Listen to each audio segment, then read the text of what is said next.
ብዙ ጊዜ ወተር ፕሩፊንግ ቤዝመንት ላይ በምንጠቀምበት ሰዓት ላይ አክሌሪክ ይሻላል ወይስ ሜምብሬን ብንጠቀም ይሻላል ብላችሁ ብዙዎቻችሁ እየደወላችሁ እየጠየቃችሁኝ ነውና ሜምብሬን በምትጠቀሙበት ሰዓት ላይ ለቤዝመንት ሃይ የሆነ የወተር ፕሬሸር ያለበት ኤሪያ ከሆነ ሜምብሬን የተሻለ ነው እና በተቻላችሁ አቅም እንደውም ሃይሊ ሪኮመንድ ማድረጋችሁ ሜምብሬን ብትጠቀሙ ጥሩ ነው። ምክንያቱም አንዳንዴ ክራክ ሊያደርግ ይችላል ቤዝመንት። ዋንስ ደግሞ አንዴ ነው የምትሰሩት ደግማችሁ ሜንቴን ለማድረግ እዛ አካባቢ ላይ ያለውን ነገር ቆፍራችሁ አውጥታችሁ ነው ሜንቴን የምታደርጉትና ለሜንቴናንስም አመቺ ስላልሆነ የተሻለው ሜምብሬን ነው የሚሆነው። አክሌሪክን ለቴራስ ለባልከኒዎች ሴሜንቴሽስ ደግሞ ከሆነ ደግሞ ለባዝሩሞች ብትጠቀሙ የተሻለ ነው። ሜምብሬንን ግን ቤዚክሊ ብትጠቀሙ ሰጀስት የማደርገው ይሄ ቨርቲካል ውሉ ላይ ከባድ የሆነ የውሃ ስርገትን ቢከላከልላቸዋል።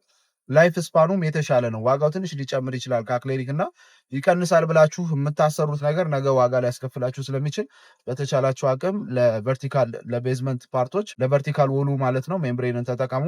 ወተር ስቶፐር የማታቁም ከሆነ ወተር ስቶፐርም ኮንክሪታችሁን በምትሞሉበት ሰዓት ላይ ቤዝመንት ላይ ብትጠቀሙበት ጥሩ ነው።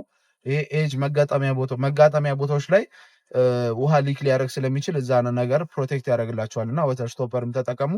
ይህንን ሞር ዲቴል ኢንፎርሜሽን የምትፈልጉ ከሆነ ስልክ ላይ ያስቀምጥላችኋለሁ፣ ደውሉልን።